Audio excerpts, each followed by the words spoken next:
Bapak Ibu Saudara yang terkasih di dalam nama Tuhan Yesus, apa kabarnya pada hari ini? Saya berharap Bapak Ibu Saudara dalam keadaan sehat sempurna, penuh sukacita dan tetap dalam perlindungan Tuhan yang sempurna. Kembali bersama dengan saya Ayu Lestari Malau dari channel Khotbah Pendeta. Pada kesempatan kali ini kita akan mendengarkan kesaksian dari saudari kita yang telah menerima Tuhan Yesus sebagai Tuhan dan Juru Selamatnya. Dia percaya bahwa hanya bersama dengan Tuhan Yesus ada keselamatan. Dan dia memilih Tuhan Yesus dan menjadi penginjil. Bagaimana kesaksiannya? Kita saksikan bersama-sama berikut ini. Shalom semuanya. Perkenalkan, nama saya Rita, asli dari Sumedang, dan kebetulan sekarang saya stay di Bali. Latar belakang saya agama Muslim, keluarga besar pun mayoritas 99% Muslim. Awal mula saya mengenal Tuhan Yesus cukup lumayan panjang. Kisah hidup saya yang begitu pahit sebelum saya berangkat ke Bali, tahun 2009, saya ditinggal oleh suami yang sampai detik ini entah di mana keberadaannya, dengan meninggalkan 3 orang anak. Setelah sekian lama saya menghidupi anak-anak dari kecil sampai dewasa, kehidupan bukan semakin membaik, tapi semakin memburuk. Akhirnya, karena saya harus menopang kehidupan keluarga dengan 3 anak, saya kehilangan segala sesuatunya. Rumah udah disita bank, begitu juga saya kelilit uang hutang rentenir, karena saya harus membiayai ketiga orang anak di Jakarta yang kehidupannya begitu keras. Biaya hidup anak dari tahun ke tahun lumayan besar. Akhirnya setelah rumah saya disita bank BTN, saya titip anak-anak ke orang tua saya di Sumedang. Seiring berjalannya waktu, saya nggak tahu arah hidup saya harus kemana. Bahkan saya seolah-olah tidak percaya sama Tuhan, karena Tuhan nggak adil. Saya dari kecil dididik agama. Saya sampai terkenal juara mengaji qori-qoriah terbaik. Tapi kok nasib saya seperti ini? Seolah-olah saya protes sama Allah Subhanahu wa Ta'ala dulu waktu masih saya Muslim. Sholat 5 waktu udah saya lakukan. Sholat tahajud sering saya lakukan. Puasa sunat Senin Kemis itu pun tetap saya lakukan. Sholat duha sebelum saya berangkat kerja selalu saya lakukan. Tapi saya nggak punya apa-apa sampai anak pun 3-tiganya saya titip di orang tua. Karena saya nggak punya arah dan tujuan, akhirnya saya hidup dari satu hutan ke hutan lain, dari satu keramat ke keramat lain, mencari sesuatu yang saya nggak tahu apa yang saya cari. Saya mengadu ke siapa? Saya cuma tergeletak dari satu kuburan ke kuburan. Kalau istilah bahasa Sunda itu nyari dari tempat keramat ke tempat keramat, dari satu tempat, satu daerah ke satu daerah. Seluruh Jawa Barat mungkin udah saya datengin tempat-tempat keramat di seluruh Jawa Barat. Saya sampai lupa sama orang tua, lupa sama anak. Yang ada di pikiran saya harus kemana? Karena saya udah gak punya apa-apa. Sampai tahun 2017, saya pulang ke orang tua meminta maaf karena udah menelantarkan anak-anak. Karena posisi saya tidak punya kerjaan. Akhirnya orang tua sempat berkata, karena posisi saya udah lepas hijab, saya tidak percaya yang namanya Tuhan itu, saya nggak percaya. Akhirnya ibu kandung sempat terucap, "Teteh, apakah teteh pindah agama kok sampai lepas hijab?" Saya tidak bisa berkata apa-apa, karena saat itu yang ada di pikiran saya udah ngeblank.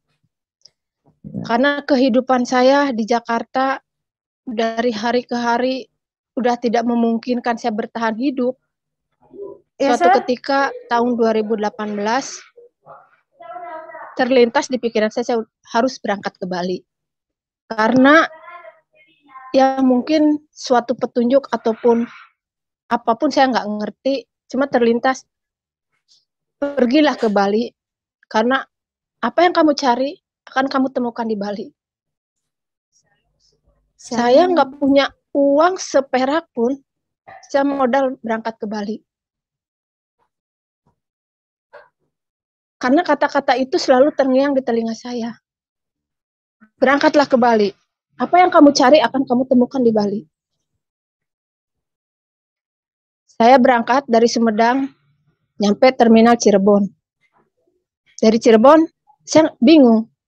1 rupiah pun saya nggak pegang uang. Akhirnya saya ingat, saya punya teman, seorang supir Arimbi. Saya temui dia, saya cerita, saya harus ke Bali, tapi saya nggak punya uang. Nah, tiba-tiba dia belikan tiket bis Lorena seharga 480.000 dan dikasihlah uang 100.000. Saya berangkat dari terminal Cirebon jam 5 sore sampai ke terminal Mengui Denpasar pagi. Setelah sampai di Denpasar Bali, saya bingung. Setelah di Bali saya bingung. Saya harus kemana? Sedangkan uang saya cuma 100.000. Hotel nggak mungkin. Teman juga nggak punya. Akhirnya dari terminal Mengui, saya berangkat ke Pantai Kute. Karena yang terlintas di pikiran saya, Kute. Berangkatlah saya ke Pantai Kute. Tetapi sesampainya di Pantai Kute, bingung lagi. Saya harus kemana? Saya jalan kaki berkilo-kilometer di wilayah Kute. Sampai gelap, saya masih posisi di jalanan. Saya bingung mau kemana. 4 hari berturut-turut saya hanya tidur di emperan toko. Untuk bertahan hidup di Bali, selama 4 hari, saya hanya bermodalkan uang yang 100.000 itu. Hari kelima, uang udah habis yang 100.000. Ya, akhirnya saya dipertemukan dengan seseorang. Dia seorang supir Grab. Dia yang membantu saya mencarikan pekerjaan karena kebetulan saya punya skill menjahit. Saya cerita ke supir Grab itu, saya bisa jahit Pak, jahit apapun saya bisa, tolong cariin kerjaan. Akhirnya saya sampailah di satu perusahaan yang ada di wilayah Bali. Akhirnya saya diterima di perusahaan tersebut. Selama setahun saya bekerja di perusahaan tersebut. Saya bersyukur, oh ini mungkin bisikan yang saya dengar, kalau segala sesuatunya akan aku dapatkan di Bali. Ya, saya pikir yang saya dapatkan adalah pekerjaan yang layak untuk bisa memenuhi kebutuhan anak-anak saya. Seiring berjalannya waktu, pandemi terjadi di seluruh dunia. Akhirnya saya dikeluarkan dari perusahaan itu. Di situ saya mulai terpuruk lagi. Keekonomian saya mulai memburuk kembali. Akhirnya akhir tahun 2020,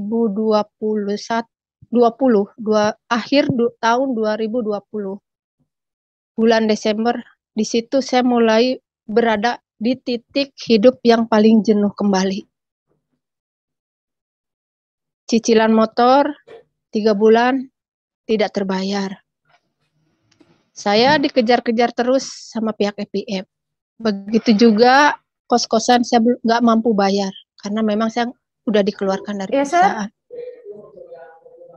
Awal tahun 2021 rasa takut begitu mencekam. Saya takut untuk menghadapi hari esok. Sampai protes, ya Allah, kalau bisa aku nggak mau ada hari esok. Saya pengennya malam terus. Karena aku takut. Shalom. Keluar kos pun aku nggak berani. Karena aku takut pasti ketemu sama pihak FBF. Begitu juga saya takut ketemu dengan ibu kos. Akhirnya tanggal 15 Januari tahun 2021, tepatnya malam Kamis,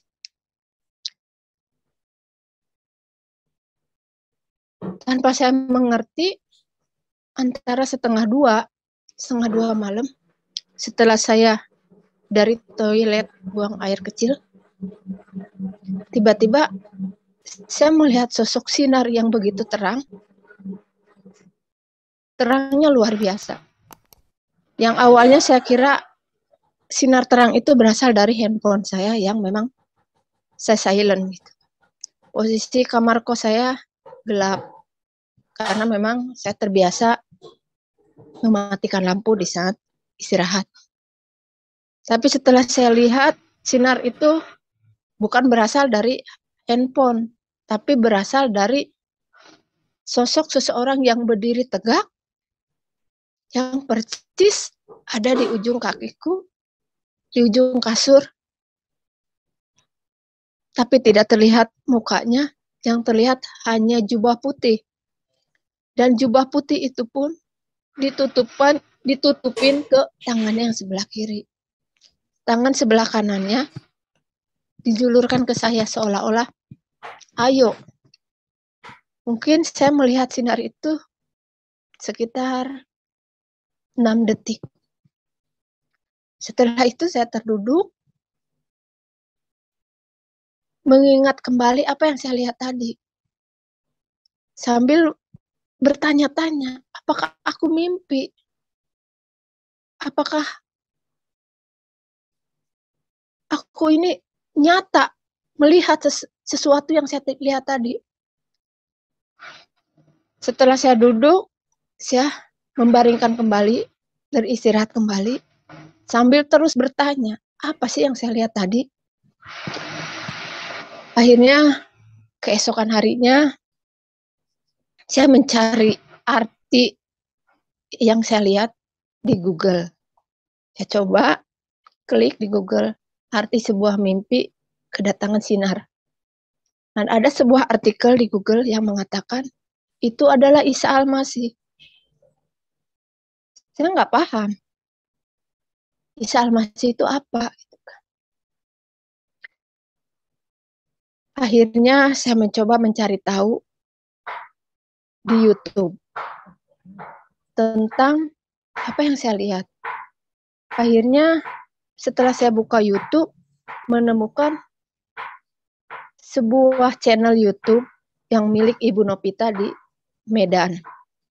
Di situ ada seseorang yang memberikan kesaksian tentang kedatangan sosok sinar, persis dengan apa yang saya alami. Akhirnya saya kontak Ibu Nopita di Medan dan saya bercerita.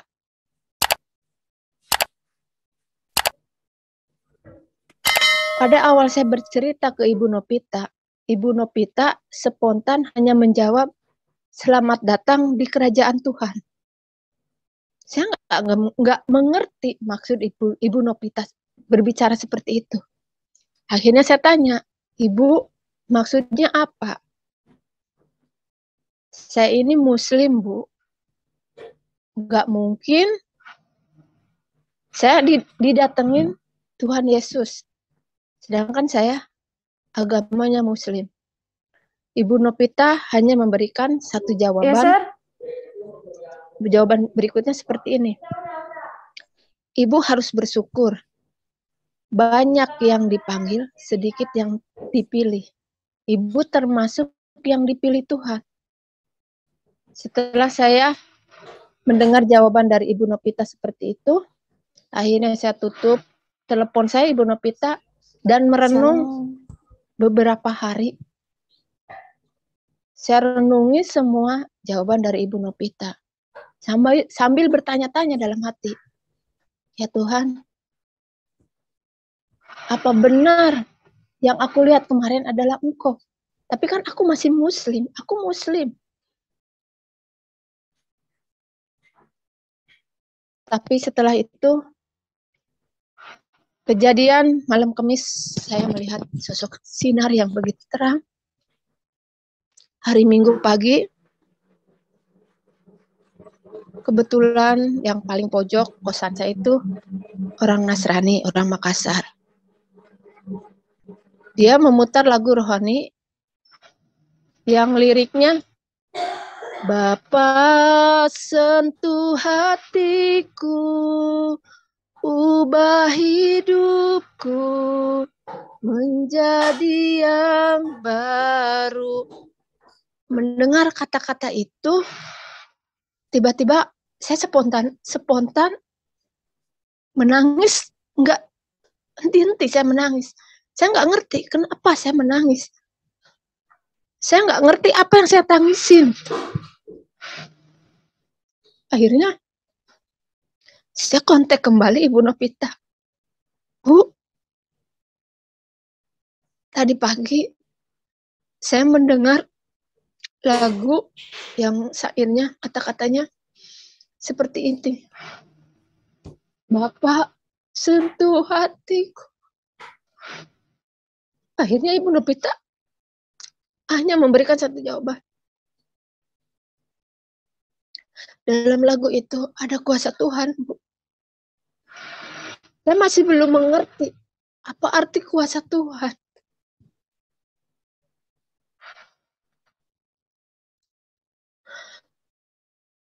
Seiring berjalannya waktu, hal itu terulang kembali di minggu berikutnya. Di hari Minggu, tetangga saya pun memutar lagu rohani kembali. Yang kata-katanya Roh Kudus hadir di sini. Saat itu saya akan makan siang, tetapi tiba-tiba saya mendengar lagu itu. Di atas kepala saya itu seolah-olah ada tangan yang ditempelkan di kepala saya. Saya sampai berhenti, tidak melanjutkan makan. Saya hanya merasakan tangan yang ditempel di kepala saya yang memberikan begitu rasa tenang, memberikan begitu rasa damai di hati saya.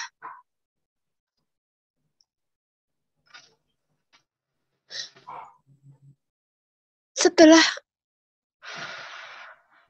tangan itu dilepas, dengan jelas terdengar, akulah yang akan menolongmu.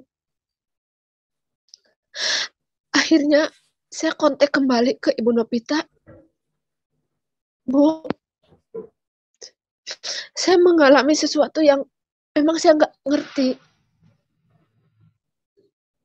Tadi saya mengalami hal seperti ini. Saya ceritakan semuanya ke Ibu Novita di Medan. Ibu Novita sambil menangis pun dia bercerita, Ibu bersyukur. Tuhan sayang sama Ibu. Tuhan Yesus yang akan menolong Ibu. Tuhan Yesus yang akan pulihkan semua pergumulan Ibu. Tuhan Yesus yang akan lepaskan Ibu dari kepahitan hidup Ibu sebelumnya. Setelah saya mendapat jawaban seperti itu dari Ibu Novita, dari situ saya mencari pendeta di Denpasar. Saya cari di Google, ketemu dengan seorang pendeta. Akhirnya saya cerita apa yang saya alami. Sempat dia bertanya, Ibu yakin mau pindah keyakinan? Ibu yakin mau terima Yesus?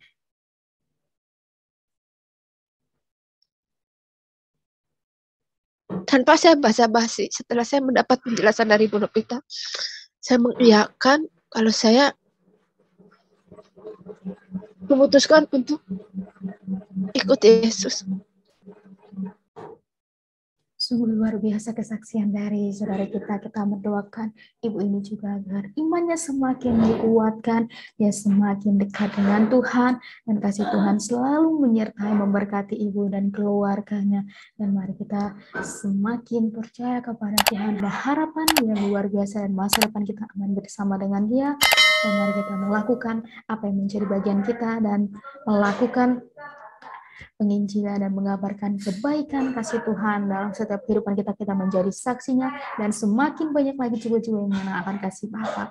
Terima kasih. Bersama dengan saya Lestari Malau dari channel Khotbah Pendeta mengucapkan Tuhan Yesus memberkati. Shalom.